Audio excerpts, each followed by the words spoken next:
Mientras me ven armando este rompecabezas, les voy a contar un poco sobre mi experiencia escribiendo mi primer libro. Siempre me gustó jugar una carta que tenía que ver con esto de que escribo desde que soy muy chiquita, como si me diera un valor agregado. La posibilidad de empezar a corregir me produjo un shot de realidad en ese sentido, de que a nadie le importa que yo escriba desde chiquita. La gran mayoría de los escritores lo hacen.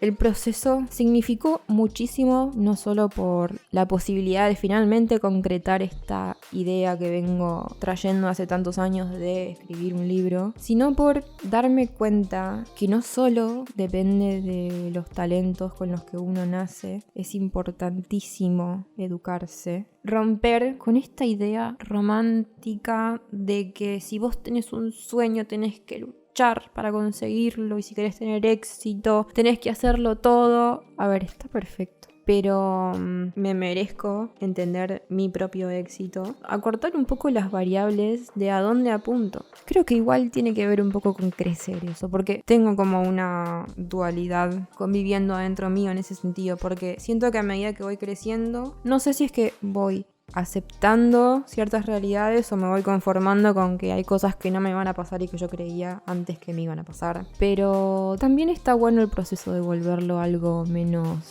más simple, porque de alguna manera nos conecta con el acto en sí de escribir y de por qué escribimos.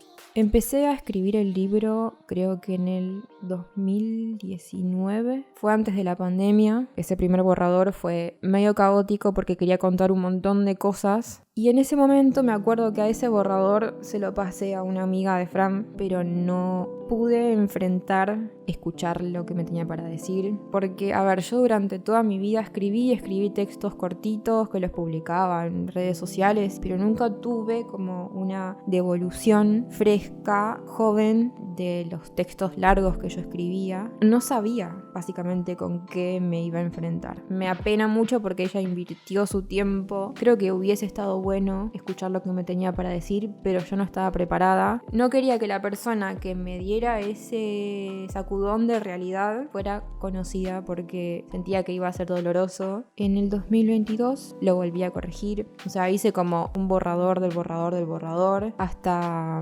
terminar de, más que nada, ajustar la estructura. Llegó un momento en donde sentí que ya tenía como algo que me parecía que funcionaba. Me puse en contacto con una tallerista con la que yo había hecho en pandemia por muy poquito tiempo un taller. Cuando le escribí a esta chica, le dije que tenía la intención de hacer una corrección profesional y bueno, si daba, que tenía ganas de publicarlo, o sea, más allá de compartirlo con mi familia, quería dar a conocer el libro a más personas. Al tiempito me mandó una nota, me dijo que el libro tenía un montón de cosas por trabajar. En cuanto a lo que era redacción, había muchísimo por pulir. Sentí una gran decepción, pero básicamente lo que me hizo dar cuenta es que yo durante toda mi vida nunca hice un taller de escritura y aprendí un montón de cosas de libros traducidos de otros idiomas, estaban escritos en neutro. Lo que le faltaba a mi libro era orientarse en que la escritora era una mujer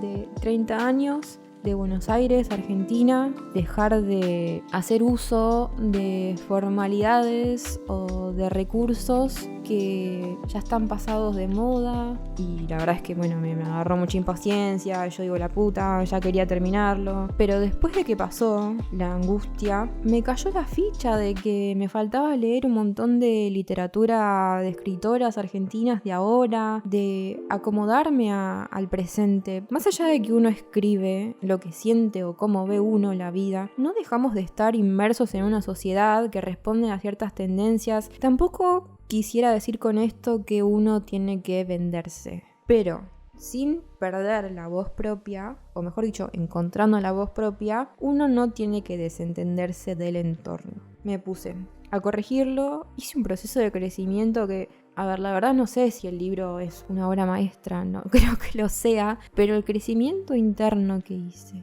y que me dejó para de acá en más lo que vaya a escribir es enorme. Básicamente lo que hice durante estas correcciones fue limpiar la maleza. Algo que ella me decía mucho es que mi escritura estaba encriptada. Para el lector resultaba difícil acceder a conclusiones propias, porque a la larga lo más rico de la escritura es qué es lo que pasa del otro lado, qué es lo que interpreta la persona que lee. Yo tenía como esta necesidad, digo mucho necesidad, me parece, de servirle en bandeja las conclusiones o el mensaje a la persona que pudiera estar leyendo del otro lado. En el arte lo interesante es que haya identificación, obviamente, si no la persona no se va a quedar leyendo, porque obviamente yo escribí la historia con ciertas intenciones y no me gustaría que no queden plasmadas. Sería genial descubrir cómo la combinación de todos esos elementos que yo elegí para construir mi historia pueden provocar un sentido inesperado en una persona que me lea.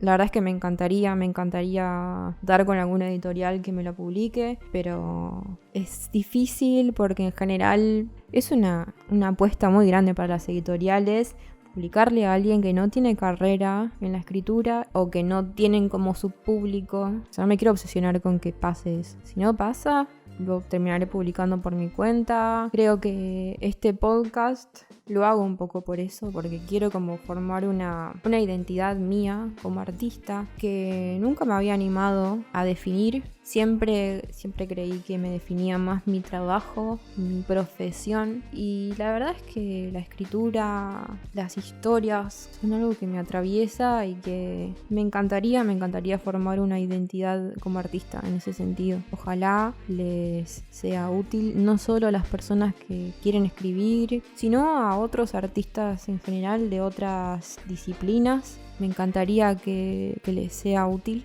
Y gracias por regalarme su tiempo para escucharme un ratito. Hasta la semana que viene.